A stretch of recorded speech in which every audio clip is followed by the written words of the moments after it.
मित्रांनो, नमस्कार. मी प्राध्यापक डॉक्टर S G खानापुरे.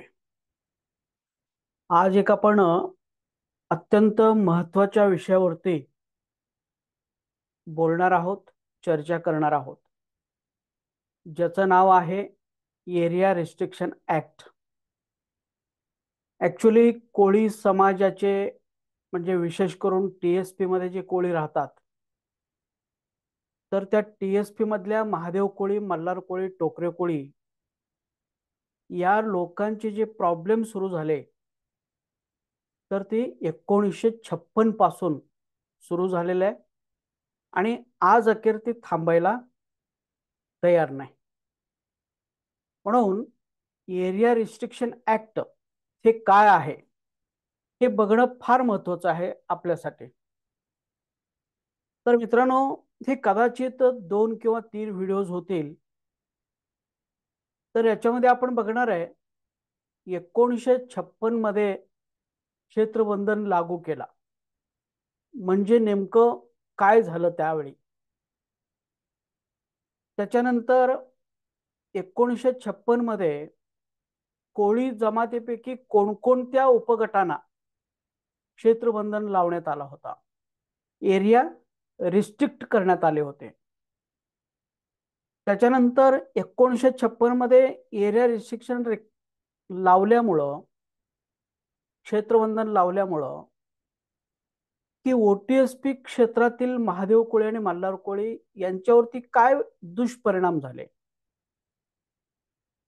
आणि त्यानंतर 1976 मध्ये क्षेत्रबंधन उठवण्यात आलं. आता उठवत असताना कोणकोणत्या समित्यांची शिफारस घेण्यात आले होते, कोणकोणते पुरावे सादर करण्यात आले होते.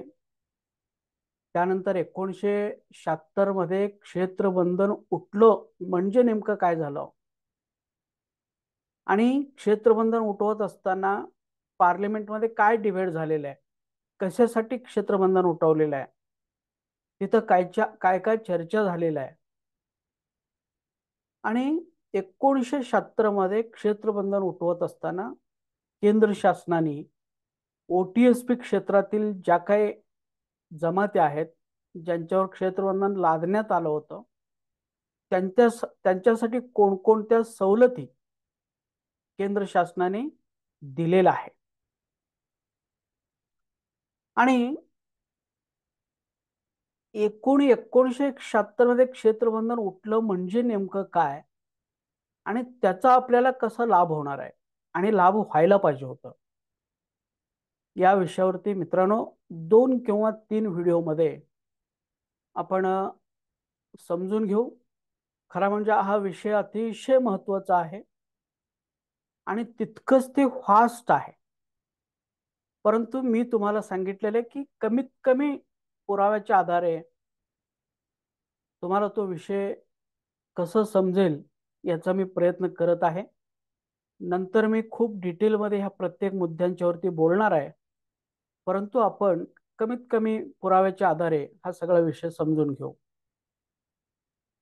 तर तुम्हाला मी मागच्या वेळेस सांगितलं होतं की मल्हार कोळी जे आहे, कोळ्यांच्या मध्ये 4 उपगट आहेत: महादेव कोळी, मल्हार कोळी, त्यानंतर ढोर कोळी आणि सोन कोळी, असे 4 उपगट आहेत.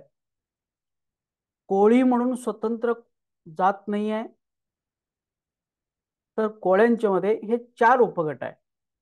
त्यामुळं कोळी म्हटल्यानंतर तो माणूस एकतर महादेव कोळी असेल, नाहीतर मल्हार कोळी असेल, नाहीतर ढोर कोळी असेल किंवा सोन कोळी असेल, यापैकी कुणीतरी एक असतो, हे तुम्ही समजून घ्या.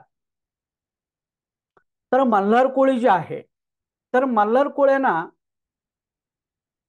कधी कधी कुठले कुठले नावाने आरक्षण मिळत होते. आता हे बघा, 1942 ची लिस्ट आहे, म्हणजे इंग्रज जेव्हा होते तर त्या काळची ही लिस्ट आहे. तर इंग्रज काळातल्या लिस्टमध्ये म्हणजे 1942 च्या लिस्टमध्ये मल्हार कोळ्यांना कुठं दाखवण्यात आलेलं आहे, तर हे बघा, मल्हार कोळ्यांना इथं मल्हार कोळी आहे, तर अदर बॅकवर्ड कम्युनिटी, बरोबर, OBC नाही, अदर बॅकवर्ड कम्युनिटी. ओबीसी याचा अर्थ अदर बॅकवर्ड क्लास. आता याने अदर बॅकवर्ड कम्युनिटी म्हणून त्यांनी इंग्रजांनी ह्याला नाव दिलं होतं आणि त्या अदर बॅकवर्ड क्लासमध्ये किंवा कम्युनिटीमध्ये त्याने ऍड केले होते. बरोबर. त्याच वेळी तुम्हाला माहित आहे की महादेव कोळ्यांना ॲबओरिजिनल अँड हिल ट्राईब ह्याच्या खाली ऍड करण्यात आले होते.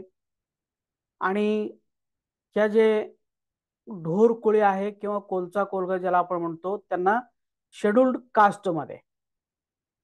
आणि नंतर काय झालं, ॲबओरिजिनल हिल ट्राईबलाच त्यांनी नाव दिलं शेड्यूल्ड ट्राईब.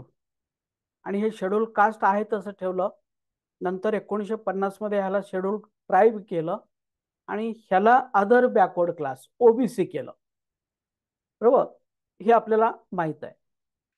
तर 1942च्या यादीमध्ये इंग्रजांनी मल्हार कोळीला अदर बॅकवर्ड कम्युनिटी ह्या नावाखाली समाविष्ट करण्यात केले होते. बरोबर. त्याच्यानंतर 1950 मध्ये, बरोबर, 1950 मध्ये 1 नोव्हेंबर 1950 ला जेव्हा यादी तयार झाली त्यावेळी सुद्धा अदर सॉरी ही यादी 1942 आहे ऍक्च्युली. 1942च्या यादीमध्ये अदर बॅकवर्ड क्लासमध्ये हे आपण बघितलं. त्याच्यानंतर 1956 ला, बरोबर, 1956 मध्ये जेव्हा यादी तयार झाली तर त्यावेळी लक्षात घ्या त्या यादीमध्ये ही जी मल्हार कोळी आहे तर मल्हार कोळ्यांना कुठं तरी ऍड केलेलं आहे. तर ह्यामध्ये ठाणे जिल्ह्यामध्ये असणारी मल्हार कोळी जी आहे त्यांनाच फक्त शेड्यूल ट्राईब मध्ये ऍड करण्यात आलेलं आहे. हा शेड्यूल ट्राईबची लिस्ट आहे. ही बॉम्बे प्रेसिडेन्सी मधले तोपर्यंत 1960 पर्यंत महाराष्ट्र नव्हता आणि म्हणून इथं आपण मुंबई प्रांत म्हणतो. तर मुंबई प्रांतामध्ये जे ठाणे जिल्हा आहे ते ठाणे जिल्ह्यातील फक्त मल्हार कोळ्यांना अनुसूचित जमातीचे सवलती दिले जात होते. परंतु महाराष्ट्रातील इतर जिल्ह्यातील लोकांना, ते कुठले असू दे, पुणे असू दे, नगर असू दे, नाशिक असू दे किंवा सोलापूर, कोल्हापूर, काही असू दे, कुठले असू दे, हे ठाणे जिल्ह्यात सोडून बाकीचे कोणत्याही जिल्ह्यातील मल्हार कोळ्यांना सवलती मिळत नव्हते. तर त्या मल्हार कोळ्यांना फक्त अदर बॅकवर्ड कम्युनिटीचे सवलती दिली जात होते. इतर जिल्ह्यातील लोकांना ओबीसीची कम्युनिटी समजा तुम्ही, ओबीसीची सवलती दिले जात होते. परंतु 1956 मध्ये मात्र फक्त ठाणे जिल्ह्यातील मल्हार कोळ्यांना अनुसूचित जमातीचे सवलती दिले जात होते. तर अशा पद्धतीने मल्हार कोळ्यांचे दोन भाग करण्यात आले. एक ठाणे जिल्ह्यातील मल्हार कोळी आणि इतर भागातील मल्हार कोळी. इतर भागातील मल्हार कोळ्यांना ओबीसी मध्ये टाकण्यात आलं आणि ठाणे जिल्ह्यातील मल्हार कोळ्यांना काय केलं की एसटी मध्ये टाकण्यात आलं. अशा पद्धतीने हे एक प्रकारचं क्षेत्रबंधन लावलं. केंद्र शासनाने सांगितलं ह्या लिस्टच्या माध्यमातून की बाबा फक्त ठाणे जिल्ह्यामध्ये जे मल्हार कोळी राहतात तेच खरे मल्हार कोळी आहेत आणि त्यांनाच इथून पुढे अनुसूचित जमातीचे प्रमाणपत्र मिळतील. बाकीचे मल्हार कोळी मात्र हे ओबीसी दर्जाचे आहेत किंवा बाकीचे मल्हार कोळी नाहीच आहे, ही लोक पाणवरे कोळी आहेत, तर ती ओबीसी दर्जाचे आहेत आणि म्हणून त्यांना ऍक्च्युली ते ओबीसी मध्ये त्यांना ठेवण्यात आलं होतं. हे लक्षात घ्या. ऍक्च्युली नाव त्यांनी मल्हार कोळीच ठेवलं होतं परंतु त्यांना ओबीसी मध्ये आणि इकडं मात्र यांना एसटी मध्ये असं ते भेदभाव त्याकडे करण्यात आला होता. बरोबर. म्हणजे मल्हार कोळ्यांचं एरिया रिस्ट्रिक्शन 1956 ला लावण्यात आलं होतं. ओके. त्याच्यानंतर हे बघा, ही 1956 ला फक्त ठाणे जिल्ह्यातील मल्हार कोळी, बाकीच्या कोणालाही ती सवलती मिळत नव्हते. ओके. तिथं बघा 1967 मध्ये त्या मल्हार कोळ्यानं काय केलं, महाराष्ट्र शासनाने कशामध्ये ऍड केलं की बाबा ओबीसीच्या लिस्टमध्ये. बरोबर. त्या मल्हार कोळ्यानं 1967 मध्ये ओबीसीच्या लिस्टमध्ये आणले. कारण का तर केंद्र शासनाने फक्त ठाणे जिल्ह्यातील मल्हार कोळ्यांना एसटी मध्ये नेलं होतं आणि म्हणून इतर जिल्ह्यातील मल्हार कोळ्यांना त्यांनी काय केलं, ओबीसी मध्ये ऍक्च्युली हे टाकण्यात आले. परंतु इथं 1976 मध्ये पुन्हा त्यांनी काय केलं, संपूर्ण महाराष्ट्रातील मल्हार कोळी, हे बघा इथं मल्हार कोळी आहे, तर ही महाराष्ट्रासाठी यादी त्यांनी बनवले आणि महाराष्ट्रामध्ये प्रत्येक जिल्ह्यामध्ये असणारी जी मल्हार कोळी आहे, तर ह्या लोकांना त्यांनी अनुसूचित जमातीमध्ये शेड्यूल ट्राईबच्या लिस्टमध्ये समाविष्ट केलं. आता ठाणे जिल्ह्यातील मल्हार कोळी आणि इतर जिल्ह्यातील मल्हार कोळी असा भेदभाव केलं नाही. त्यांचं लक्षात आलं की बाबा हे सगळीचे सगळे मल्हार कोळी एकच आहेत. ठाणे जिल्ह्यात आपण मागच्या वेळी बघितलेलं, मागच्या व्हिडिओ मल्हार कोळ्यांच्या बद्दल तुम्ही बघा. ठाणे जिल्ह्यातील गॅजेटरीमध्ये सांगितलेलं आहे की बाबा मल्हार कोळी जे आहेत हे मल्हार कोळी पंढरपूरमध्ये आहेत, खानदेशमध्ये आहेत, बेरारमध्ये आहेत, त्यांच्या गॅजेटरीमध्ये सांगितलेलं आहे. आणि इतर गॅजेटरीमध्ये पण हेच सांगितलेलं आहे की बाबा महाराष्ट्रातील प्रत्येक जिल्ह्यातील मल्हार कोळी ही एकच आहे आणि प्रत्येक जिल्ह्यातील मल्हार कोळ्यांना पाणवरे कोळी, पाणकोळी, चुंबळे कोळी असं म्हटलं जातं. हे आपण मागच्या व्हिडिओमध्ये बघितलेलं आहे.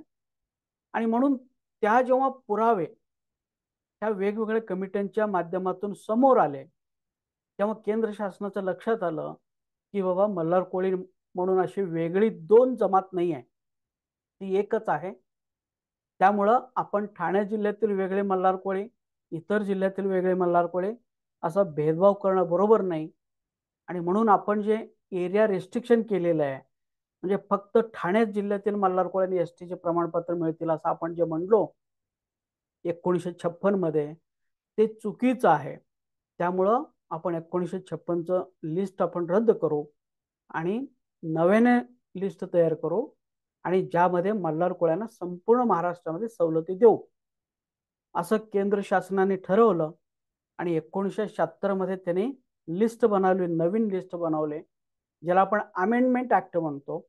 म्हणजे 1956ची लिस्ट चुकीची आहे आणि म्हणून त्याच्यामध्ये शुद्धीकरण करण्यात आलं आणि 1976 मध्ये नवीन लिस्ट बनवण्यात आलं आणि ह्याच्यामध्ये संपूर्ण महाराष्ट्रासाठी ही मल्हार कोळी दाखवण्यात आली. तिथं कंसात कुठेही म्हणलेलं नाही ठाणे असं म्हणलेलं नाही. 1976च्या यादीमध्ये ठाणे असं कुठेही म्हणलेलं नाही. म्हणजे याचा अर्थ संपूर्ण महाराष्ट्रातील मल्हार कोळ्यांच्यासाठी ही लिस्ट आहे. म्हणजे 1976 पासून महाराष्ट्रातील प्रत्येक मल्हार कोळी अनुसूचित जमातीच्या सवलतीसाठी पात्र आहे. ओके, हे झालं मल्हार कोळ्यांच्या बद्दल. इथं आपल्याला काय समजून घ्यायचं आहे, 1956ला मल्हार कोळ्यांना मल्हार कोळ्यांच्या वरती क्षेत्रबंधन लादण्यात आला होता आणि ते पुन्हा 76ला उठवलं.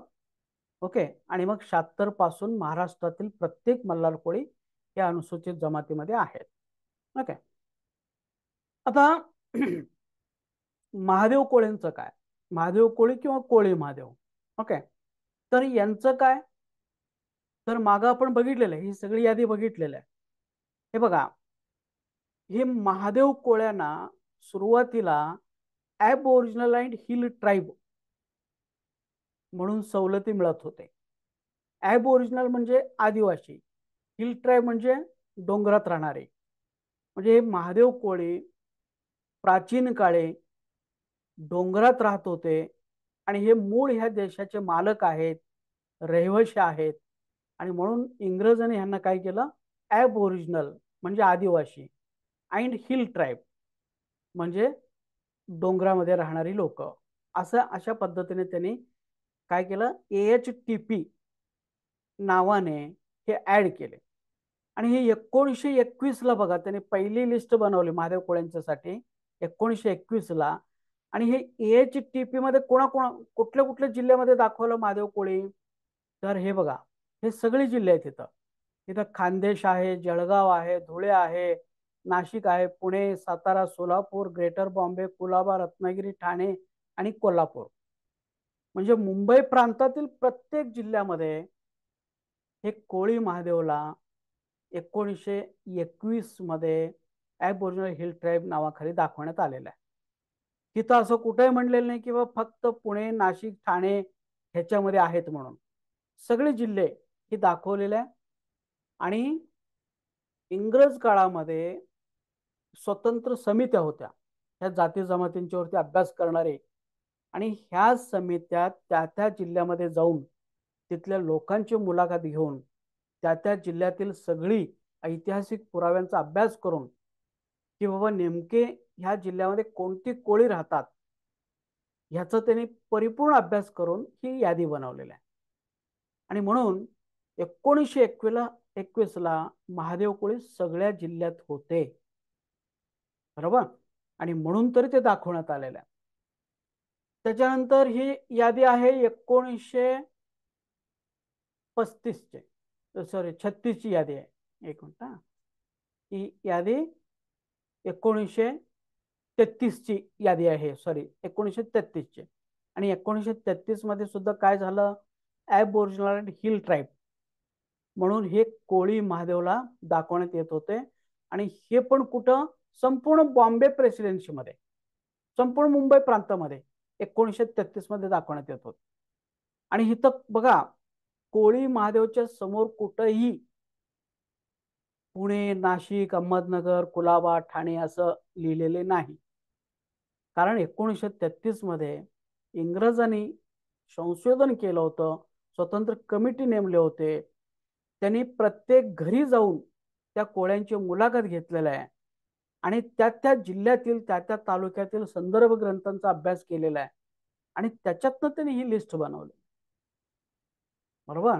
त्या सेन्सस डिपार्टमेंट, सेन्ससची गॅजेट रिपोर्ट्स म्हणा, गॅजेटर्स म्हणा, अँथ्रोपॉलॉजिकल रिसर्च पेपर्स म्हणा, ह्या सगळ्यांचा अभ्यास करून त्यांनी इथं ह्या संपूर्ण बॉम्बे प्रेसिडेन्सीमध्ये महादेव कोळी राहतात हे त्यांनी डिक्लेअर करून त्यांना ॲबओरिजिनल हिल ट्राईबमध्ये इन्क्लूड केलेलं आहे, बरोबर.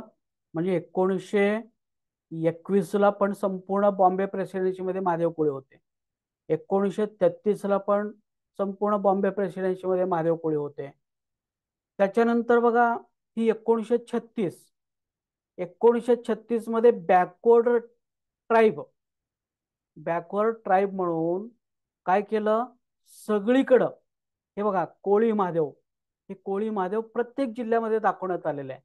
ह्याच्यामध्ये जळगाव आहे, धुळे आहे, नाशिक, पुणे, सातारा, सोलापूर, बॉम्बे, कुलाबा, रत्नागिरी, ठाणे, सोलापूर, कोल्हापूर, ह्या सगळ्या जिल्ह्यामध्ये बॅकवर्ड ट्राईब. आता ॲबओरिजिनल हिल ट्राईब नाव बदललं त्याने, 36ला त्यांनी नाव काय दिलं, बॅकवर्ड ट्राईब, बरोबर. आता जमात म्हणून ते वापरण्यात आले, मागासलेले जमात. आणि ही जमात कुठं, कोणती जमात आहे, ही कोळी महादेव. आणि कुठं कुठं दाखवलेले आहे, हे सगळ्या जिल्ह्यामध्ये दाखवले. आणि त्याच्यानंतरची लिस्ट आहे 1942चे. तर 1942 मध्ये पुन्हा हा शब्द इथं घेण्यात आलेला आहे, बरोबर. तर ॲबओरिजिनल हिल ट्राईब म्हणून इथं घेण्यात आलेलं आहे ऍक्च्युली. हे आपण बघितलं. तर त्यानंतर ही जी 1950ची यादी आहे बघा, म्हणजे जेव्हा भारत स्वातंत्र्य झाल्यानंतर 1950च्या यादीमध्ये इथं पण आपण इथं दाखवलेलं आहे, एकत्रित दाखवलं त्यांनी. 1950 यादीमध्ये शेड्यूल ट्राईब म्हणून घेतलेला आहे. हा भारत स्वातंत्र्य झाल्यानंतरचा आहे, बरोबर. ही कधी पब्लिकेशन आहे याचा, हा जो लिस्ट दिलेला कुठं दिलेला आहे, 1961 लिस्ट आहे सेन्सस ऑफ इंडियामध्ये. आणि त्यांनी काय केलं, 1936 मध्ये बॅकवर्ड ट्राईब म्हणून इंग्रज दाखवत होते या या जिल्ह्यामध्ये म्हणून इथं सांगितलेलं आहे. आणि 1950 मध्ये भारत स्वतंत्र झाल्यानंतर पुन्हा महादेव कोळ्यांना ह्या सगळ्या जिल्ह्यामध्ये दाखवण्यात आलेलं आहे, असं कुणी सांगितलं, सेन्सस डिपार्टमेंटने 1961च्या सेन्ससमध्ये. ओके. म्हणजे 36 मध्ये, पुन्हा 42 मध्ये ॲबओरिजिनल हिल ट्राईबच होते. आणि इथं स्वतः टीआरटी पुण्याने माधुरी पाटलाच्या सुप्रीम कोर्टाच्या जजमेंटमध्ये काउंटर ॲफिडेविट म्हणून ह्यांनी सादर केला होता. आणि त्यांनी हे सगळं सांगितलेलं आहे. 1933 मध्ये महादेव कोळ्यांना पहिल्यांदा दाखवण्यात आलं. त्याच्यानंतर मग 1942, ओके, हे बघा 1942, त्यानंतर 1950. ओके, आणि बॉम्बे प्रेसिडेन्सी मध्ये हे सगळं दाखवण्यात आलं वगैरे, हे सगळं त्यांनी लिहून दिलेलं आहे. बरोबर, हे सगळं लिहून दिलं. मग हे 1950ची जी यादी आहे, तर 50ची यादी ह्याच्यामध्ये तुम्ही लक्षात घ्या मित्रांनो, की हे संपूर्ण थ्रू आउट दी स्टेट म्हणलेलं आहे. पूर्ण बॉम्बे प्रेसिडेन्सीसाठी ही लागू होते. त्यामध्ये महादेव कोळीच्या समोर कुठंही काय लिहिलेलं नाही की ठाणे, कुलाबा, पुणे, अहमदनगर असं कुठलेही जिल्हे लिहिलेले नाही. हे पूर्ण महाराष्ट्रासाठी लागू होते, थ्रू आउट दी स्टेट, म्हणजे बॉम्बे स्टेट. म्हणजे याचा अर्थ संपूर्ण महाराष्ट्रामध्ये 1921, 1933, 1936, 1942, 1950 ह्या सगळ्या लिस्टमध्ये संपूर्ण मुंबई प्रांतामध्ये कोळी महादेव प्रत्येक जिल्ह्यात होते, आणि म्हणून प्रत्येक लिस्टमध्ये दाखवण्यात आलेलं आहे. त्यानंतर ही 1956ची यादी आहे. तर 56च्या यादीमध्ये मात्र काय झालं, काही लोकांनी केंद्र शासनाची दिशाभूल केल्यामुळं केंद्र शासनाला यांनी सांगितलं की बाबा, आम्ही दऱ्याखोऱ्यामध्ये राहतो, आम्ही डोंगरात राहतो, आम्ही उपोषित आहे, कुपोषित आहे. ओके, आम्ही मागासलेला आहे, आमच्याकडे काही प्रगती झालेली नाही, आणि दऱ्याखोऱ्यामध्ये राहणारीच कोळी हे खरे महादेव कोळी असतात, आणि म्हणून आम्हाला म्हणजे फक्त जे डोंगरामध्ये राहतात त्यांनाच तुम्ही महादेव कोळ्यांची सवलती द्या, बाकीच्या लोकांना देऊ नका. असं ह्या लोकांनी आपल्या महाराष्ट्रातील एका नेत्याच्या मदतीने इंदिरा गांधीच्या माध्यमातून हा क्षेत्रबंधन लावण्यात आला. बरोबर. आणि मग केंद्र शासनाने काय केलं की त्यांचं म्हणणं ऐकून त्यांनी 1956ला एक यादी बनवली, आणि त्या यादीमध्ये त्यांनी काय केलं की महादेव कोळी जे आहे किंवा कोळी महादेव जे आहे, तर ह्या कोळी महादेवला, किंवा त्यालाच आपण डोंगर कोळी म्हणतो, ह्या कोळी महादेवला त्यांनी फक्त 5 जिल्ह्यापुरतं सीमित केले. अहमदनगर, कुलाबा, नाशिक, पुणे आणि ठाणे ह्या 5 जिल्ह्यामध्ये ही महादेव कोळी राहतात, आणि ते पण फक्त हे 35 तालुक्यामध्ये. आता हे जर बघितलं, अहमदनगर मधले अकोला, राहुरी, संगमनेर, पुन्हा कुलाबा मधलं बघितलं तर कर्जत, खालापूर, अलिबाग, अशा पद्धतीने 5 जिल्ह्यातील जवळपास 35 तालुक्यामध्येच जे बऱ्यापैकी डोंगराळ आहे, तर त्याच तालुक्यामध्ये हे महादेव कोळी राहतात. इतर तालुक्यामध्ये म्हणा किंवा इतर जिल्ह्यामध्ये, हे 5 जिल्हे वगळून इतर जिल्ह्यामध्ये महादेव कोळी राहतच नाही. अशा पद्धतीने ह्या लोकांनी गैरसमज करून दिल्यामुळं केंद्र शासनाने काय केलं, 1956ची यादी बनवली, आणि ज्याला आपण म्हणतो एरिया रिस्ट्रिक्शन ऍक्ट. म्हणजे तिथं महादेव कोळीसाठी हे 5 जिल्ह्यामध्ये रिस्ट्रिक्ट करण्यात आलं, एवढ्याच एरियामध्ये ही लोक राहतात, असं बंधन घातलं, एरियाचं बंधन घातलं. याच्या पलीकडे ही लोक राहतच नाही. आणि त्याच्यानंतर मल्हार कोळ्यांच्यासाठी फक्त ठाण्यामध्येच राहतात, ठाण्याच्या पलीकडे मल्हार कोळी राहतच नाही. असं मल्हार कोळी आणि महादेव कोळी ह्या लोकांच्या वरती एरियाचं बंधन घालण्यात आलं. आणि मग 1956 पासून मल्हार कोळ्यांना, फक्त ठाणे जिल्ह्यातील मल्हार कोळ्यांना ती सवलती मिळायला लागली अनुसूचित जमातीचे, आणि फक्त अहमदनगर, कुलाबा, नाशिक, पुणे आणि ठाणे ह्या जिल्ह्यातील महादेव कोळ्यांना अनुसूचित जमातीचे सवलती मिळायला लागले. परंतु बाकीचे कुठल्याही जिल्ह्यातील मल्हार कोळी म्हणा किंवा महादेव कोळी म्हणा, यांना सवलती मिळणं बंद झाले. ऍक्च्युली त्यांना 1921 पासून इंग्रज लोक देत होते. 1921, 1933, 1942, 36, 42 आणि 1950 मध्ये पण दिलं गेलेलं आहे. भारत स्वतंत्र झाल्यानंतर 1950 ते 56 अशी 5 वर्ष मिळत होते. पण या लोकांनी गैरसमज करून दिल्यामुळं 56ला रिस्ट्रिक्ट करण्यात आलं आणि 56 पासून फक्त काही जिल्ह्यातील लोकांना हे सवलती मिळायला लागले. तर ह्याला आपण म्हणतो एरिया रिस्ट्रिक्शन ऍक्ट. इथं एरिया लादण्यात आलं, चुकीच्या पद्धतीने क्षेत्राचं बंधन घालण्यात आलं आणि म्हणून ह्या जिल्ह्यातील महादेव कोळी आणि मल्हार कोळी सोडून बाकीचे लोक कारण नसताना आरक्षणापासून वंचित राहिले. त्या लोकांच्यावरती अन्याय झाला, बरोबर. आणि नंतर हे बघा, ही सगळे महादेव कोळ्यांची जी काय जिल्हे आहेत, हे 35 भर जिल्हे आहेत, त्या जिल्ह्यामध्ये त्यांना हे करणार. नंतर मग काय झालं, नंतर हिकडली लोक, ओटीएसपी क्षेत्रातील लोक इंदिरा गांधींना भेटायला गेले, बरोबर. आणि इंदिरा गांधीला भेटून त्यांनी हा सगळा विषय व्यवस्थितपणे समजून सांगितलं. त्यांनी जुन्या काळातली सगळी मानववंशशास्त्रज्ञांचे संदर्भ ग्रंथ दिले, आर्यन थोवेन, मॅकेंटोस, सिराजुल हसन वगैरे वगैरे. आणि त्याच्यानंतर त्यांनी डिस्ट्रिक्ट गॅजेटियर्स दाखवले, सेन्सस रिपोर्ट्स दाखवले, इतर ऐतिहासिक पुरावे त्यांनी दाखवले.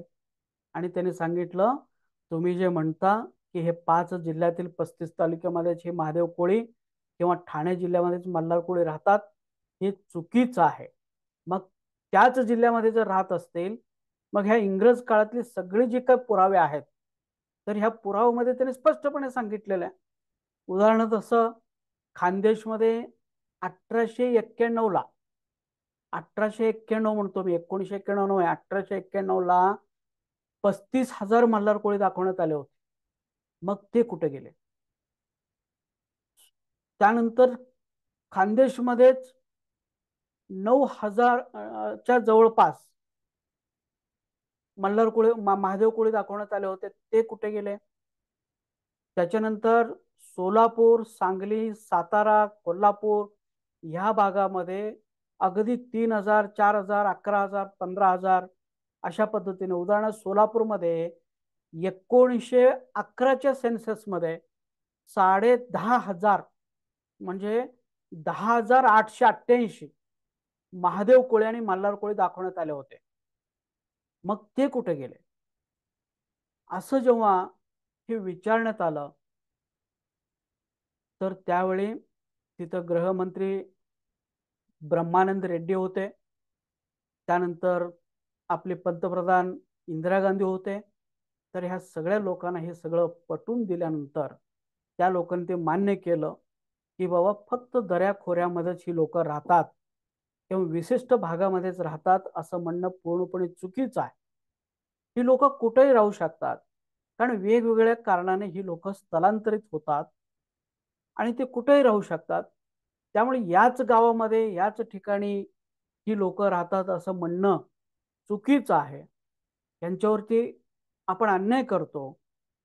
त्यामुळं ही 1956ला आपण जी यादी बनवलेली आहे, ती यादी चुकीची असल्यामुळं ती आपण रद्द केला पाहिजे, असं म्हणून त्यांनी 1956ची यादी रद्द केली.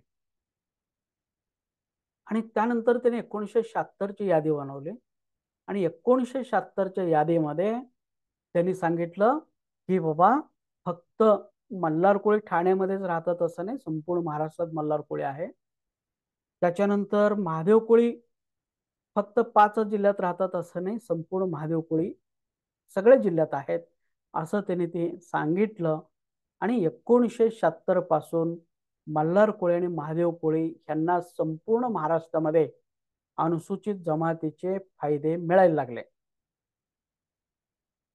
याच्यामध्ये ढोर कोळी किंवा टोकरे कोळी यांच्यावरती कधी क्षेत्रबंधन लादण्यात आलेलं नव्हतं, त्यामुळे ह्यांचा विषयच नाही क्षेत्रबंधनाचा. त्यांना पहिल्यापासूनच सवलती मिळायला पाहिजे होते, परंतु दुर्दैवाने त्यांना सुद्धा मिळत नाही. ओके. परंतु महादेव कोळी आणि मल्हार कोळ्यांना 1976 पासून तरी मिळायला पाहिजे. ऍक्च्युली आम्ही 1921 पासूनच आहे, पण ठीक आहे ना, 56 ते 76 तुम्ही गैरसमजातून आमच्यावरती अन्याय केला, आम्हाला आरक्षणापासून तुम्ही रोखला, पण 76 नंतर तरी मिळाला पाहिजे. परंतु आज 76 नंतर सुद्धा आपल्याला मिळत नाहीये. बरोबर. तर ह्यामध्ये काय झालं बघा, की ह्या जे आतापर्यंत आपण जे 4-5 व्हिडिओमध्ये जे काही पुरावे बघितलेले आहे, तर त्या पुरावेवरनं आपल्याला जर कन्क्लुजन करायचं झालं तर काय आपण काढू शकतो. बघा, पहिल्या व्हिडिओपासून तुम्ही जर विचार केला तर अनेक मानवशास्त्रज्ञांनी सांगितलेलं आहे की बाबा ओटीएसपी क्षेत्रातील प्रत्येक जिल्ह्यामध्ये जी कोळी राहतात, तर ती कोळी एकतर महादेव कोळी, मल्हार कोळी किंवा ढोर कोळी आहेत. त्याच पद्धतीने गॅजेटरीमध्ये पण तेच सांगितलेलं आहे. त्या त्या गॅजेटरीमध्ये इंग्रजांनी लिहून ठेवलं, इथली जी कोळी आहेत हे महादेव कोळी, मल्हार कोळी, टोकरे कोळी पैकीच आहेत. त्यानंतर सेन्सस रिपोर्टमध्ये तर आकडेवारीच दिलेले आहे त्याने. मी मग सांगितल्या पद्धतीने कोणत्या साली किती महादेव कोळी होते, किती मल्हार कोळी होते, किती ढोर कोळी होते, त्याची त्याने आकडेवारीच दिलेला आहे. म्हणजे ह्या सगळ्या जे इंग्रज काळातील ऑथेंटिक पुरावा जे आहेत, तर त्याच्यावरून काय समजतं, तर ओटीएसपी क्षेत्रातील प्रत्येक जिल्ह्यामध्ये महादेव कोळी, मल्हार कोळी, टोकरे कोळी ही लोक प्राचीन काळापासूनच वास्तव्य करतात. ओके. त्याच्यानंतर काय आपण कन्क्लुजन काढू शकतो, तर ही महादेव कोळी, मल्हार कोळी किंवा ढोर कोळी जे आहेत, आपण यादीवर बघितलेलं आहे. अगदी 1921, 1933, 1936, 1942 पासूनच ह्या मागासवर्गीय यादीमध्ये ह्यांचा समावेश करण्यात आला होता. तेव्हापासूनच ह्यांना सवलती मिळत होते आणि संपूर्ण बॉम्बे प्रेसिडेन्सी मधल्या प्रत्येक जिल्ह्यातील लोकांना ह्या सवलती 1921 पासूनच मिळत होते. हेही आपण बघितलेलं आहे. बरोबर. आणि भारत स्वतंत्र झाल्यानंतर 1950 मध्ये सुद्धा संपूर्ण बॉम्बे प्रेसिडेन्सी मध्ये असणाऱ्या महादेव कोळी, मल्हार कोळी, टोकरे कोळ्यांना ह्या अनुसूचित जमातीचे सवलती मिळत होते. ओके. आणि ढोर कोळ्यांना मात्र कधीही त्यांच्यावरती एरिया रिस्ट्रिक्शन लावण्यात आलेलं नाही, हे आपण बघितलेलं आहे. बरोबर. तर असं असताना सुद्धा 1956 मध्ये मात्र काय झालं, गैरसमजामुळे 1956 मध्ये मल्हार कोळ्यांना ठाणे जिल्ह्यामध्ये क्षेत्रबंधन लादण्यात आलं. ठाणे जिल्ह्यातीलच मल्हार कोळ्यांना सवलती दिल्या जातील असं 1956 मध्ये सांगण्यात आलं. तशी लिस्ट बनवण्यात आली. त्याच्यानंतर 1956च्याच यादीमध्ये असंही म्हणण्यात आलं की बाबा महादेव कोळी जे आहेत फक्त 5 जिल्ह्यातील 35 तालुक्यामध्येच राहतात, त्यामुळे इथून पुढे त्या 5 जिल्ह्यातील 35 तालुक्यामधल्याच महादेव कोळ्यांना सवलती दिल्या जातील. इतर जिल्ह्यातील कोणत्याही म्हणजे कोणत्याही इतर जिल्ह्यातील लोकांना सवलती मिळणार नाही. कारण का, तर ती महादेव कोळी नाहीच आहे, असं 1956 मध्ये सांगण्यात आलं. परंतु मी मगाच सांगितल्याप्रमाणे ह्याच्यावरती अनेक पुरावे ओटीएसपी क्षेत्रातील लोकांच्याकडनं सादर करण्यात आले. त्यानंतर केंद्र शासन स्वतः अनेक कमिट्या नेमली त्याच्यावरती. अगदी 1962 पासून त्या कमिट्या नेमण्यात आल्या होत्या. Chanda committee, Lokur committee, joint commission, ह्या सगळ्या कमिट्या डोर टू डोर त्या त्या जिल्ह्यामध्ये येऊन त्या लोकांचा अभ्यास केला. त्या जिल्ह्यातली सगळी डॉक्युमेंट्स त्यांनी कलेक्ट केले, अभ्यास केले की बाबा इथली कोळी नेमकी कोण आहे. आणि ह्या सगळ्या कमिट्या ज्या आहेत केंद्र शासनाने नेमलेल्या, तर त्यांनी सांगितलं ही सगळीची सगळी जी आहेत एकतर महादेव कोळे, नाहीतर मल्हार कोळे, नाहीतर टोकरे कोळे आहेत. आणि असं सांगितल्यामुळं मग 1976 ला क्षेत्रबंधन हटवण्यात आलं आणि महाराष्ट्रामध्ये महादेव कोळी आणि मल्हार कोळी कुठेही असले तरी त्यांना सवलती दिले जातील. 1950 मध्ये जे आपण सवलती देत होतो त्या सवलती कंटिन्यू केले जातील. 1956ची यादी आम्ही रद्द करतो. ती यादी चुकीची आहे. क्षेत्रबंधन लावणं म्हणजे ह्या लोकांच्यावरचा एक प्रकारचा अन्याय आहे आणि म्हणून आम्ही 1956ची यादी रद्द करून नव्याने यादी बनवतो आणि या यादीनुसार महाराष्ट्रातील प्रत्येक जिल्ह्यातील महादेव कोळे आणि मल्हार कोळ्यांना सवलती दिल्या जातील असं त्यांनी म्हणून त्यांनी यादी बनवली. ओके. आणि त्या 1976च्या यादीप्रमाणे आज मल्हार कोळी आणि महादेव कोळी त्या सवलतीसाठी पात्र आहेत. ते कुठल्याही जिल्ह्यात असो, टीएसपी मध्येच असण्याची गरज नाही.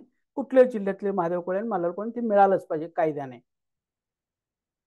आणि म्हणून इथं काय झालं बघा की काही लोकांच्या म्हणजे विशेष करून ह्या सगळ्या प्रांत लोक म्हणा, पडताळणी समित्या, टीएसपी मधली संघटना, टीएसपी मधले जे लोक आहेत, हे 25 आमदार, मंत्री, ह्या लोकांच्या डोक्यामध्ये काय शिरलेलं आहे की 1976 मध्ये क्षेत्रबंधन उठल्यानंतर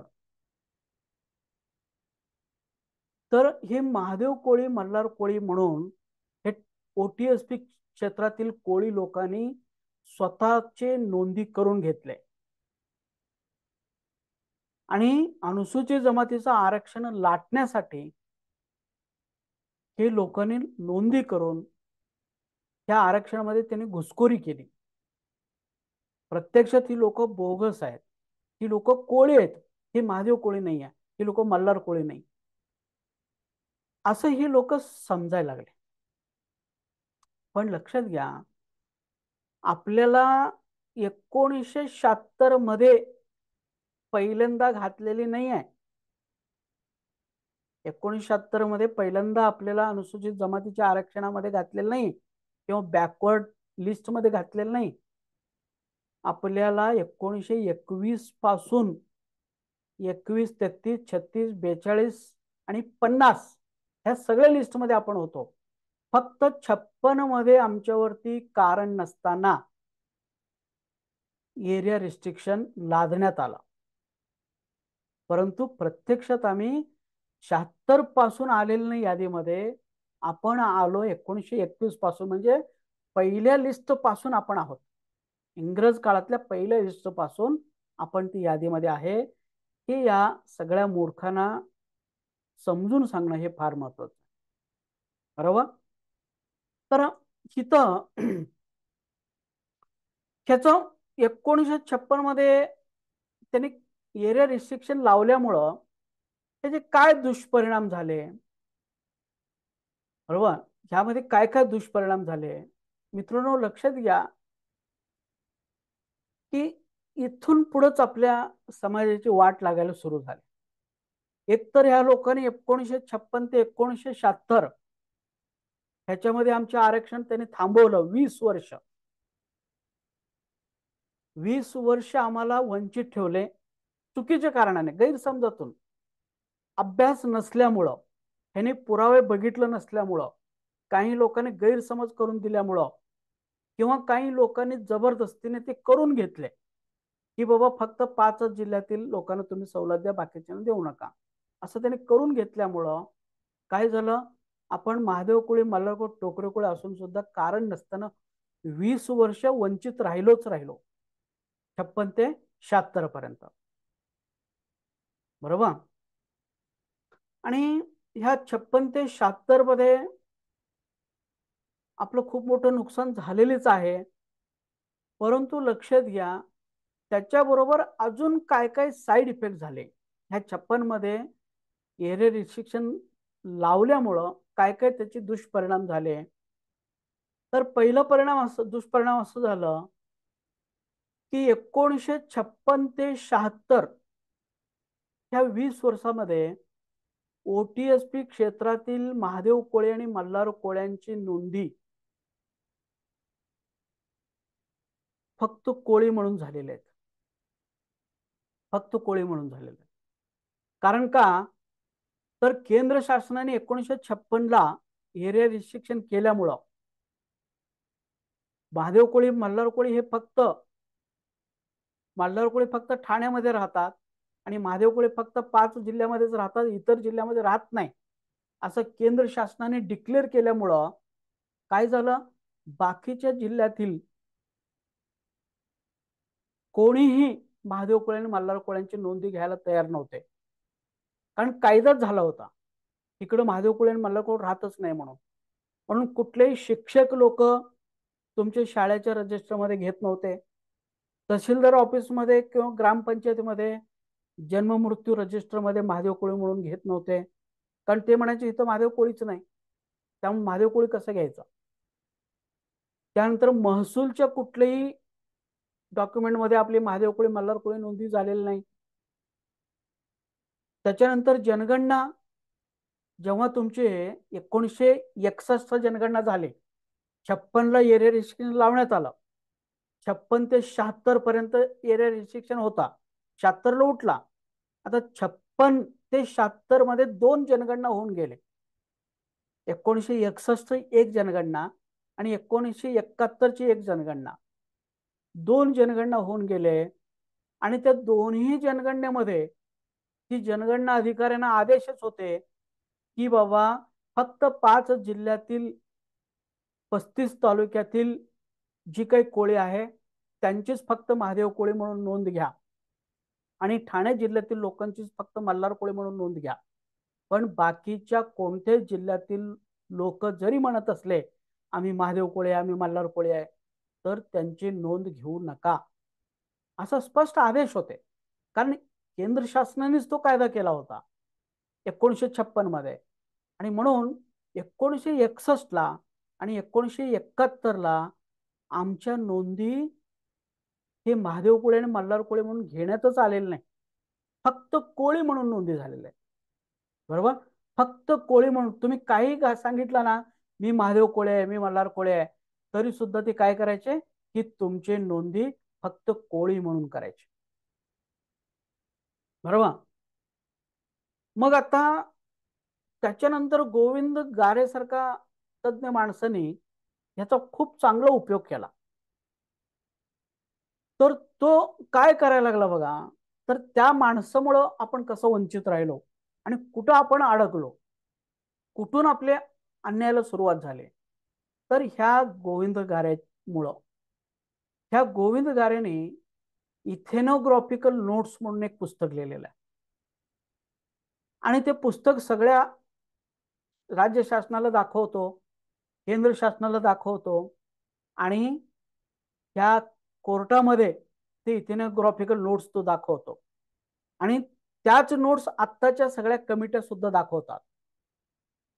हे काय तिथं आर्ग्युमेंट करतात राज्य शासनाबरोबर, तर हे काय म्हणतात बघा, कोर्टाला पण सांगतात राज्य शासनाला पण सांगतात. हे बघा म्हणतात 1961ला या लोकांच्या नोंदी, ह्या लोकांच्या नोंदी फॉर एक्झाम्पल सोलापूर कोल्हापूर सांगली सातारा जळगाव धुळे वगैरे इथं 00 होते. महादेव कोळ्यांची नोंदी 0 आहे, मल्हार कोळ्यांची नोंदी 0 आहे. आणि दुसरं म्हणजे ही ढोर कोळी जे होते, ढोर कोळी लोक ढोर कोळी म्हणून लिहित नव्हते, कारण ढोर कोळी म्हणले की अस्पृश्यता आली, आणि म्हणून ते लोक जाणीवपूर्वक फक्त कोळी लिहायचे, त्यामुळे ढोर कोळ्यांची पण नोंदी झालेली नाही. आणि म्हणून हे काय करायचे हे बघा, 1961ला आणि 1971 मध्ये महादेव कोळ्यांची नोंदी हे सगळ्या जिल्ह्यामध्ये 0 आहेत, मल्हार कोळ्यांची नोंदी बघा 0 आहेत, आणि ढोर कोळ्यांची सुद्धा 0 आहेत. म्हणजे 1961ला ही लोक ह्या जिल्ह्यामध्ये नव्हतेच, 1971ला ह्या जिल्ह्यामध्ये ही लोक नव्हतेच, आणि ही लोक फक्त कोळी आहेत. ह्या जिल्ह्यामध्ये फक्त नोंदी कोळी म्हणून झालेल्या आहेत, त्यामुळे ही लोक कोळी आहेत. पण महादेव कोळी मल्हार कोळी किंवा ढोर कोळी हे नाहीच आहे. जर ते असते तर 1961 मध्ये जनगणनेमध्ये यायला पाहिजे होते यांचे लोकसंख्या, 1971च्या जनगणनेमध्ये यांची लोकसंख्या दिसायला पाहिजे होते, पण ते दिसत नाही. परंतु परंतु 1981 मध्ये मात्र काय झालं, ऍब ओरिजिनल ऍब नॉर्मल इन्क्रीज झालेला आहे, प्रचंड वाढ झालेली लोकसंख्येमध्ये. आता उदाहरणार्थ बघा, इथं बघा, हा इथं आहे, इथं हे बघा, हे मला कसं करता येईल हे बघा, तुम्हाला दिसतंय का नाही बघा. हे बघा, हे महादेव कोळी आहे, बरोबर. ही 1961 आहे आणि हे 1971 आहे आणि इथं 1981 ची लोकसंख्या आहे, हे महादेव कोळ्यांची, बरोबर. मग आता हे बघा, उदाहरणार्थ तसं तुम्ही हे बघ, ठाणे रायगड इथं त्यांची महादेव कोळ्यांची नोंदी आहेत, कारण का तिथं त्यांची नोंदी घेतच होते, कारण हे टीएसपी क्षेत्र आहे. पण उदाहरणार्थ बघा, रत्नागिरी 00, पण 1981 ला मात्र किती वाढलेलं आहे, 62,000, सॉरी, किती, 6,261. त्याच्यानंतर बघा, तिथं फॉर एक्झाम्पल बघा, साताऱ्यामध्ये, अहमदनगर आणि पुण्यामध्ये महादेव कोळी दिसतात, 1961 ला पण दिसतात, 71 ला पण दिसतात, परंतु इथं साताऱ्यामध्ये नाही, सोलापूरमध्ये नाही, सांगलीमध्ये नाही, कोल्हापूरमध्ये नाही, अहमदनगरमध्ये नाही. हे बघा, ही सगळीकडे 000 आहेत आणि इकडं पण 00 आहे 1971 मध्ये, बरोबर. मग ह्या सगळीकडे 0 आहे, परंतु 1981 हा कॉलम 1981चा आहे. 1981 मध्ये मात्र ही लोक प्रचंड संख्येने वाढलेले आहेत. उदाहरणार्थ बघा, साताऱ्यामध्ये 8,000 झाले. अरे, शून्यावरून एकदम 8,000 कसं काय झालं तुम्ही? 1971 ला तुम्ही 0 होता आणि एकदम 8,000 आलं कुठून तुम्ही? एक दोन माणसं तरी पाहिजे ना 1971 ला, आणि त्यांच्यापासून समजा आपण 8,000 झालो असं आपण कन्सिडर केलो असतो, पण काही नसताना तुम्ही आलं कुठून? त्यानंतर बघा, सोलापूर जिल्ह्यामध्ये 1961 ला नाही, 71 ला नाही, 0 आहे, आणि एकदम 1981 ला 34,381 झाले. मग हे आले कुठून एवढं, बरोबर. त्याच पद्धतीने कोल्हापूरमध्ये बघा, इकडं सगळीकडे बघा, तर हे 000 असताना ही लोक आले कुठून? हे सगळं ती लोक काय करतात, शासनाला दाखवतात. हे बघा साहेब, 1961 ला नव्हते, 71 ला नव्हते, आणि एकदम 81 ही लोक आले. का आले? तर 1976 ला क्षेत्रबंधन उठवलं, आणि उठवल्यानंतर ती महादेव कोळ्यांना सवलती मिळतात म्हटल्यानंतर ही लोक धाड धाड धाड स्वतःला महादेव कोळी लिहिले 1981 ला, आणि म्हणून तिथं aboriginal increase in the population झालेलं आहे. महादेव कोळ्यांची लोकसंख्या प्रचंड वाढलेली आहे. पण ही लोक ही कोळी आहेत, कारण यांची 1961 आणि 1971 मध्ये यांची नोंद कोळी म्हणून झालेली आहे. पण हिथं अचानक महादेव कोळी कसे काय झाले? त्यामुळे हे बोगस आहेत, हे जातचोर आहेत, हे घुसखोर आहेत, हे घुसलेलं आहे, असं त्यांनी ह्या डाटाच्या माध्यमातून त्यांनी दाखवून दिलं. त्याच्यानंतर मल्हार कोळी, हे बघा, ही कोळी मल्हार, हे 1961, 71 आणि 81. पुन्हा एकदा बघा, हे बाकीचे जिल्हे, फक्त ठाण्यामध्ये बघा, ठाण्यामध्ये मल्हार कोळी आहे 89,047 1961 ला. 1971 ला किती आहे? 99,713 आहे, आणि 1981 ला ही 1,38,717. हे साहजिकच आहे, परंतु इथं मल्हार कोळी बाकीच्या जिल्ह्यामध्ये 0 आहेत. एक पण मल्हार कोळी नाही 1961 ला, एक पण मल्हार कोळी नाही 1971 ला. मग एकदम तुम्ही 1981 ला एवढे कुठून आला? म्हणून ही लोक घुसखोर आहे, हे घुसलेलं आतमध्ये. कशासाठी? ही टीएसपी मधली लोकांची जात चोरण्यासाठी, सवलती चोरण्यासाठी ही लोक घुसलेले आहेत, असं ही लोक आर्ग्युमेंट करतात.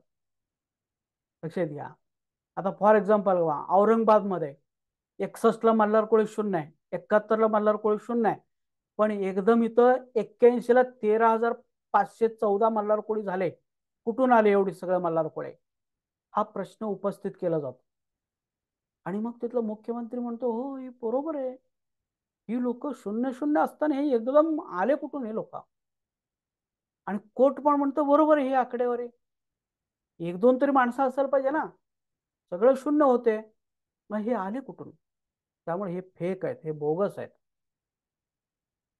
परंतु ह्या मूर्ख लोक हे सांगत नाही की आम्ही 1956 मध्ये एरिया रिस्ट्रिक्शन लावलं होतो, 76ला आम्ही उठवलो. 1956 ते 76 ह्या 20 वर्षाच्या कालावधीमध्ये ह्यांची कुठंही नोंद घेतलेले नाही. जन्म मृत्यूमध्ये नोंद घेतलेली नाही, शाळेमध्ये नोंद घेतलेली नाही, जनगणना रिपोर्टमध्ये नोंद घेतलेली नाही. म्हणून ह्या लोकांची 1961ला आणि 1971ला महादेव कोळी आणि मल्हार कोळी नोंदी झालेली नाही. आणि आम्ही जेव्हा 76ला उठवलो, 76ला उठवल्यानंतर ती लोक त्यांनी जात नोंदवलेली आहे. आणि म्हणून 61ला 0 आहे, 71ला 0 आहे, आणि एकदम ही लोक 81ला त्यांची जात नोंदवलेली आहे. आणि हे बरोबर आहे असं ही लोक सांगत नाही. बरोबर. तर ही लोक काय म्हणतात की इकडं 61ला 0, 71ला 0 आणि एकदम 81ला हे लोक आले आणि म्हणून हे घुसखोर आहे, हे बोगस आहे. हे अशा पद्धतीने ह्या लोकांनी आपल्याला वंचित ठेवलेलं आहे. आणि याच्यामध्ये घारेचा खूप मोठा हात आहे. ह्या घारेनेच तो सगळा गोंधळ केलेला आहे. या हरामखोरांनी दाखवून दिलेलं नाही. 1956च्या एरिया रिस्ट्रिक्शन मुळे हा सगळा गोंधळ झालेला आहे. इतर जिल्ह्यामध्ये, ओटीएसपी जिल्ह्यामध्ये ही लोकसंख्या 0-0 का झालं, तर 56 ते 76 मध्ये ह्यांची नोंदीच कोणी घेतलेली नाही आणि म्हणून 0-0 झालं. हे ह्या माणसाने न सांगता, हा ऍक्च्युअली होतं कोळ्यांचंच, पण ह्या माणसाने केलं काय, अशा पद्धतीने गोंधळ करून तर ह्या ओटीएसपी क्षेत्रातील लोकांना बोगस, जातोर, घुसखोर, आरक्षणासाठी स्वतःचे नाव बदलले. ही लोक कोळी आहेत, स्वतःला महादेव कोळी लिहितात. 76 नंतर ह्यांनी घुसखोरी केली आमच्यामध्ये, ही जी लोक बोंबलतात ना, तर ह्या घाऱ्यामुळं, ह्या घारेने चुकीचे पुस्तक लिहिलेलं आहे आणि चुकीचे शासनाला सांगितलेलं आहे, चुकीचे ह्या पडताळणी समितीने शिकवलेलं आहे आणि कोर्टामध्ये सुद्धा ही चुकीचे डाटा त्यांनी सादर केलेला आहे.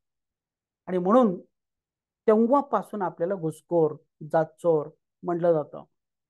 अरे आम्ही जर घुसखोर असतो, जातचोर असतो, तर 1921 मधले, 33 मधले, 36 मधले, 42 मधले आणि 50 मधले ओटीएसपी क्षेत्रातील महादेव कोळी गेले कुठं? ओटीएसपी क्षेत्रातील मल्हार कोळी गेले कुठं? 1921ला सोलापूर जिल्ह्यामध्ये 16,000 मल्हार कोळ्यांची नोंदी आहेत.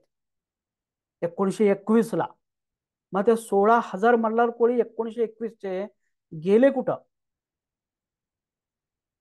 खानदेश मधले 35,000 मल्हार कोळी 1891चे गेले कुठं? साताऱ्यामध्ये 4,500 मल्हार कोळ्यांची नोंदी आहेत 1921ला, ते गेले कुठं? तर ही मूर्ख लोक त्याच्यावर काही बोलत नाही. फक्त 1961ला 0, 71ला 0 आणि डायरेक्ट 81ला हे लोक आलेले आहेत.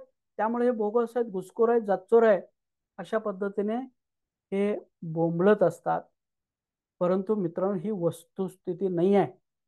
वस्तुस्थिती वेगळी आहे.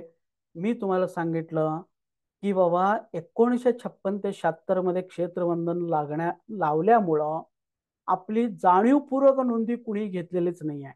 जनगणना आयोगाने घेतलं नाही, राज्य शासनाने घेतलं नाही, शिक्षकांनी घेतलेलं नाही, किंवा महसूल अधिकाऱ्याने आपली नोंदी घेतलेली नाही. ते म्हणतात की ह्या जिल्ह्यात महादेव कोळी नव्हतेच, नाहीच, मग तुमची नोंदी कसं घ्यायचं? त्यामुळं जन्म मृत्यू रजिस्टरमध्ये, शाळेच्या रजिस्टरमध्ये, जनगणना आयोगामध्ये सगळीकडं आपली कोळी नोंदी झालेली आहे. ऍक्च्युली व्हायला पाहिजे होती ती महादेव कोळी, व्हायला पाहिजे होती मल्हार कोळी, पण फक्त कोळी नोंदी झालेल्या आहे. ओके. आणि जनगणना आयोगाने 2 वेळा स्वतंत्र अहवाल त्यांनी काढलेला आहे. त्यांनी सांगितलं की यांची नोंदी जुन्या काळामध्ये कोळी जरी झाले असले तरी ही लोक प्रत्यक्षात महादेव कोळी, मल्हार कोळी, ढोर कोळी, टोकरे कोळी, डोंगर कोळी यापैकी आहेत, असं त्यांनी स्वतः जनगणना आयोगाने सांगितलेलं आहे. आणि हे असं असताना सुद्धा ही लोक, ते जनगणना आयोगाचा आदेश सुद्धा, अहवाल सुद्धा ही लोक मानायला तयार नाही.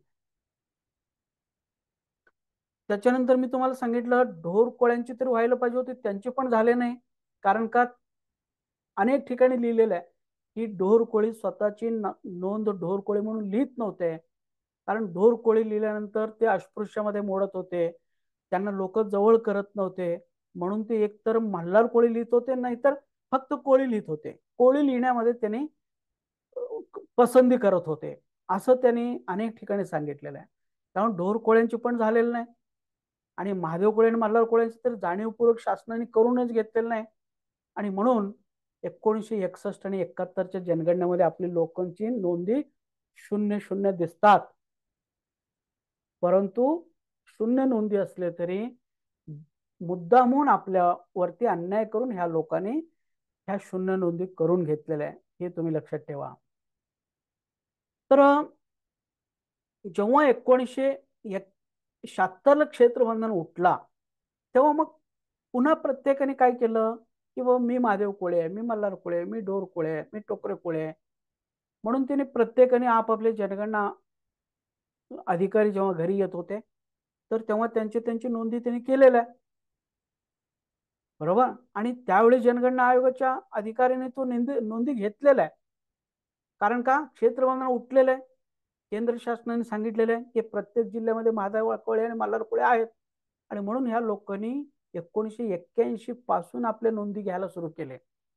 आणि म्हणून तुम्हाला मी सांगतो, 1981 पर्यंत किंवा 76 पर्यंत जरी तुमचे नोंदी कोळी असले तुमच्या वैयक्तिक डॉक्युमेंटवरती, तरी सुद्धा ते कायद्याने मान्यच करावं लागणार आहे. कारण का, की कायद्यामध्येच तुम्ही सांगितलं होतं इथं महादेव कोळी मल्हार कोळी राहत नाही आणि त्यांची नोंदी घेऊ नका, आणि म्हणून आमची नोंदी घेण्यात आलेली नाही. त्यामुळे आमचं काय दोष त्याच्यामध्ये, बरोबर. तर हे व्यवस्थितपणे आपल्याला कोर्टामध्ये हे घेऊन जावं लागणार आहे. म्हणून 1961 आणि 71ला आमची नोंदी कोळी म्हणून झाले, महादेव कोळे आणि मल्हार कोळे म्हणून एकही नोंदी झालेलीच नाही. परंतु 1981ला मात्र ह्या सगळ्या महादेव आणि मल्हार कोळी झाले, कारण का आपल्यावरचं क्षेत्रबंधन उठवण्यात आलं. आणि म्हणून इथं 1981ला लोकसंख्या वाढलेल्या आहे. आणि म्हणून त्या जो घारे आहे, आणि घारेनंतर अनेक घारे तयार झाले, ती जी लोक म्हणतात 1971ला तुम्ही 0 होता आणि एकदम तुम्ही इकडे हजारोच्या संख्येने कसं वाढला, तर त्या लोकांना तुम्हाला हे सांगितलं पाहिजे की क्षेत्र बंधनामुळे हे सगळं गोंधळ झालेलं आहे. तू व्यवस्थित अभ्यास कर, व्यवस्थित तो विषय समजून घे. ओके. तर इथं लक्षात घ्या की ही लोक नेहमी काय करतात, टीएसपी मधल्या लोकांशी हे कम्पेअर करतात. म्हणजे टीएसपी मध्ये 1971ला पुणे, ठाणे, अहमदनगर, कुलाबा ह्या जिल्ह्यामध्ये महादेव कोळे होते, आणि तेवढ्याच प्रमाणामध्ये 1981ला वाढ झालेल्या आहे. ही नैसर्गिक वाढ आहे आणि ही योग्य वाढ आहे. परंतु ओटीएसपी मध्ये मात्र कुठेही महादेव कोळी नव्हते, 0 होते, आणि त्यांनी हजारो पटीने इकडे वाढले. त्यामुळे ही ॲब ओरिजिनल वाढ आहे. त्यामुळं ही सगळी लोक जे आहेत ना, हे बोगस आहेत. आणि खरे कोण कोण आहेत, ज्यांची नोंद 1961 मध्ये होते, 1971 मध्ये होते, असे ठाणे जिल्ह्यातील मल्हार कोळी आणि पुणे, ठाणे, नाशिक, अहमदनगर मधले महादेव कोळी हेच खरे आहेत. कारण त्यांच्या नोंदी पहिल्यापासूनच आहेत. 61 मध्ये होते, 71 मध्ये होते, पण ह्यांचे नसल्यामुळे ही लोक बोगस आहेत. तर तिथून पुढं ह्या घारेमुळं आपल्याला बोगस नावाचा शिक्का पडला, लक्षात घ्या. आणि हे बाकीचे नंतरचे मूर्खाने ह्याच्यावरती काही अभ्यास न करता तो जो घारेने सांगून गेला त्याच्यावर यांनी विश्वास ठेवला, आणि तेच पुढं हे गाणे म्हणत राहिले, बरोबर. पण आज अखेर त्यांना तो विषय समजलेला नाही, आणि त्यांना समजून सांगण्या इतकं पुरेशी वेळ सुद्धा आपल्याला कधी मिळाला नाही. म्हणून मी ओरडतो तुम्हाला की बाबा, एक निवृत्त न्यायाधीशच्या अध्यक्षतेखाली एक स्वतंत्र समिती नेमण्यात आली, तर ह्या सगळ्या पुरावे व्यवस्थितपणे त्या समितीच्या समोर मांडता येईल. आणि जळगावकरांनी फार छान त्याने उपोषण करून मागच्या 7-8 महिन्यापूर्वी त्यांनी समिती नेमण्यास भाग पाडले होते. समिती नेमण्याचं परिपत्रक पण काढण्यात आलं होतं, त्यांनी ते मान्य पण केले होते.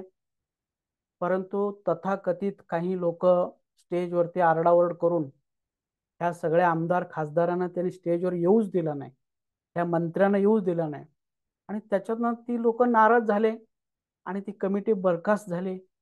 आता काय ती आचारसंहिता लागणार आणि विषय संपून जाणार, आणि पुन्हा पुढच्या 5 वर्षापर्यंत तुम्हाला काही मिळणारच नाही. कारण एकदा ही लोक निवडून गेले की तुमचं काय गरज पण नसते त्यांना. त्यामुळं हा विषय फक्त एक दोन माणसांच्यासाठी, हा संपूर्ण समाज जो आहे, जसा घाऱ्यामुळे हा समाज वंचित राहिला, तसं एक दोन माणसं ज्यांनी स्टेजवरती मोठमोठे भाषण आरडाओरड करत होते, जयघोष करत होते, कमिटी नकोच आम्हाला नकोच आम्हाला म्हणून काही लोक सांगत होते, तर ह्या लोकांच्या मुळे लक्षात घ्या आपण वंचित राहिलो. हा घारेचे चुलत भाऊ समजायचे. ह्या लोकांनी जर त्याच वेळी जर हे मान्य केलं असतं, कमिटी नेमा आणि 3 महिन्याच्या आतमध्ये ह्या सगळे पुरावे बघा आणि आम्हाला अहवाल सादर करा, तर आतापर्यंत आम्हाला न्याय मिळाला असता. कारण आता ते 7-8 महिने झाले त्याला. पण हे हातात माईक मिळाला म्हणून कोणाला पण कसंही वाटेल तसे शिवे द्यायचे, त्यांना येऊच द्यायचं नाही, हा असं करून ना हे समिती बरखास्त करायला लावले. त्यामुळं मित्रांनो, हे घारेच्या दुसरे जे चुलत भाऊ आहेत दोघा तिघा, तर ह्यांच्यामुळं आपण वंचित राहिलो. समिती नेमलं तरच आपण आपल्याला न्याय मिळणार आहे, हे तुम्ही लक्षात घ्या. कारण समितीच्या समोर हे सगळं विषय व्यवस्थितपणे मांडलं तरच आपल्याला न्याय मिळणार आहे.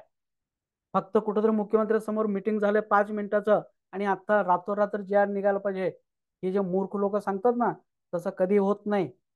हे खूप किचकट विषय आहे आणि सगळ्यांच्या समोर हे व्यवस्थितपणे विषय जाणं गरजेचं आहे.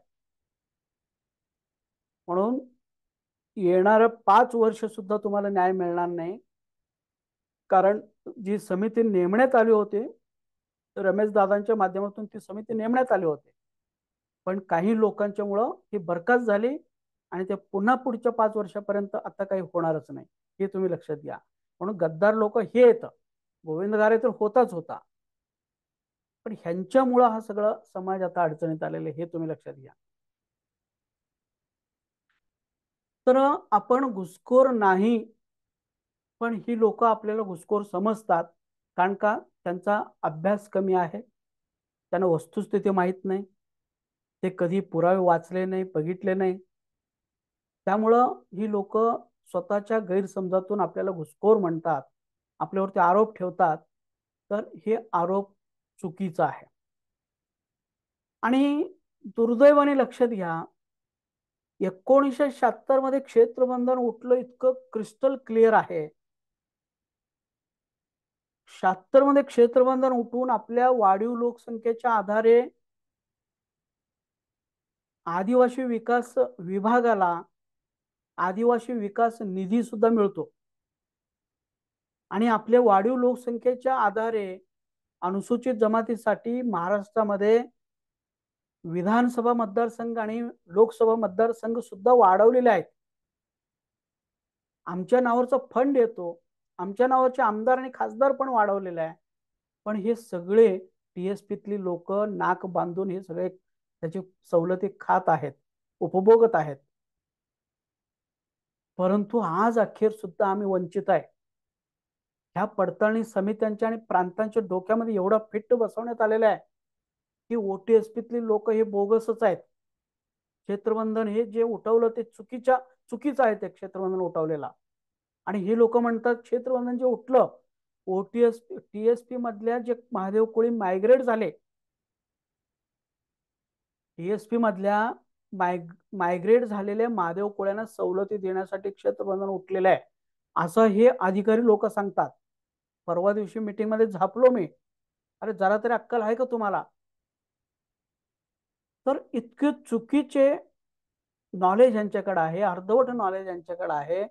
आणि आज सुद्धा ही लोक क्षेत्रबंधन उठल्याचं मान्य करायला तयार नाही. अजून 1956 मध्ये ज्या ज्या गावांना इन्क्लूड करण्यात आलं होतं, त्याच गावातील लोकांना ही लोक सवलती देतात, त्या गावातल्या बाहेरच्या लोकांना सवलती देत नाही. हे फार मोठे, म्हणजे ती का किती चुकीचे काम करतात ते त्यांच्या लक्षात येत नाही आता सध्या. पण जेव्हा आपण हे व्यवस्थितपणे केंद्राकडे तक्रार दाखल करू, जेव्हा आपण कोर्टामध्ये नेऊ, 1976 पासून आम्हाला वंचित ठेवण्यात आलेल्या आहे, तर त्यावेळी ह्यांना होणारा जो शिक्षा आहे ना, ती फार मोठी शिक्षा असणार आहे. कारण आपले राज्यघटनेचं ब्रीद वाक्य काय आहे? 99 अपराधी सुटले तर चालतील, पण एक सुद्धा निरपराधाला शिक्षा होता कामा नये. पण ह्या लोकांनी काय केलं? स्वतःच्या अज्ञानापोटी सगळ्या महादेव कोळी आणि मल्हार कोळ्यांना त्यांनी वंचित ठेवलेल्या आहे. स्वतःच्या गैरसमजातून, स्वतः अभ्यास न केल्यामुळं, जुन्या सगळ्या पुरावे न बघितल्यामुळं, कोणतरी त्याच्या आधीचा अधिकाऱ्याने सांगितलं, त्याला त्याच्या आधीच्या अधिकाऱ्याने सांगितलं, त्याला तो घाऱ्याने सांगितलं, हे पारंपरिकपणे तोंडी सांगत आलेले आहेत. ही लोक बोगस आहेत, ही लोक ओरिजिनल आहे. आणि ह्याच्यातनं ती लोक काय करतात, ह्या वैधता प्रमाणपत्र किंवा कास्ट सर्टिफिकेट देतात. पण ह्याच्यातलं कोणीही धाडस करत नाही ही सगळे अभ्यास करायचे. आणि त्यांचा अभ्यास कमी पडतोय म्हणून आपण लोक वंचित आहे. म्हणून मित्रांनो, खूप मोठे अन्याय आपल्यावरती झालेले. हे सगळं असून सुद्धा आपण मुकाट्याने हे सगळं सहन करतोय. प्रचंड अन्याय ही लोक 1956 पासून 76 पर्यंत केलेलीच आहे. आणि आता 76 पासून आज सुद्धा हे चालूच आहे. आज सुद्धा आपण वंचित आहे. आज सुद्धा आपल्याला हे न्याय मिळत नाही. किती म्हणजे आपण सहन करतो आणि किती ती लोक अन्याय करतात हे आपण समजून घेणं गरजेचं आहे. तर मी इथं थांबतो. तर आजच्या व्हिडिओमध्ये आपण हे बघितलं की 1921 पासून 1950 पर्यंत आपल्याला आरक्षण मिळत होते. फक्त 56 ते 76 पर्यंत आपल्याला मिळत नव्हते. पुन्हा 76 पासून आज अखेर आपल्याला आरक्षण मिळालंच पाहिजे, कारण आपण सगळी महादेव कोळी मल्हार कोळी आहोत आणि त्या आरक्षणाच्या यादीमध्ये आहोत. तरी सुद्धा हे अधिकारी लोक, प्रांत लोक किंवा TSP मधली लोक हे स्वतःच्या गैरसमजातून किंवा त्यांना अभ्यास नसल्या कारणाने आपल्याला सगळ्यांना वंचित ठेवलेलं आहे. आणि आपण सुद्धा मुकाट्याने ती सगळं सहन करत आहोत. आता उद्याच्या व्हिडिओमध्ये 6B मध्ये आपण पुढचा जो पार्ट आहे की नेमकं एरिया रिस्ट्रिक्शन उठवत असताना काय काय म्हणलेलं आहे, कोणकोणत्या कारणाने एरिया रिस्ट्रिक्शन उठवण्यात आलेलं आहे. ओके, याच्यावरती आपण डिस्कशन करू. आणखीन एक कदाचित व्हिडिओ होईल 6C, आणि त्यामध्ये नेमकं एरिया रिस्ट्रिक्शन उठलं म्हणजे नेमकं काय झालेलं आहे आणि आपण आता काय करायचं. आपण कोर्टामध्ये जायचं असेल किंवा केंद्राकडे तक्रार करायचं असेल तर आपण कसं केलं पाहिजे, काय केलं पाहिजे, ह्या विषयात आपण ते प्लॅनिंग करू 6C मध्ये. ओके, तर मित्रांनो, ह्या सगळे व्हिडिओ अतिशय महत्त्वाचे आहेत. प्रत्येक व्हिडिओ सुरुवातीपासून शेवटपर्यंत बघा, कारण तुमच्याकडे नॉलेज वाढलं तरच तुम्ही संघर्षासाठी तयार होणार आहे. त्यामुळे तुम्ही पहिल्यांदा हा विषय व्यवस्थित समजून घ्या, मगच तुम्ही संघर्ष करू शकता, तुमचा हक्क तुम्ही मिळवू शकता. कुणीतरी लढतात, कुणीतरी काहीतरी करतात आणि त्यातून आम्हाला पण मिळून जातं फायदे, कशाला आपण सगळं कष्ट घ्यायचा, असं जर तुम्ही म्हणत असाल तर अजून 10 पिढ्या आपल्या जातील. त्यामुळं प्रत्येक माणूस आपला शहाणा झाला पाहिजे, प्रत्येक माणसाला हे नॉलेज पोचलं पाहिजे.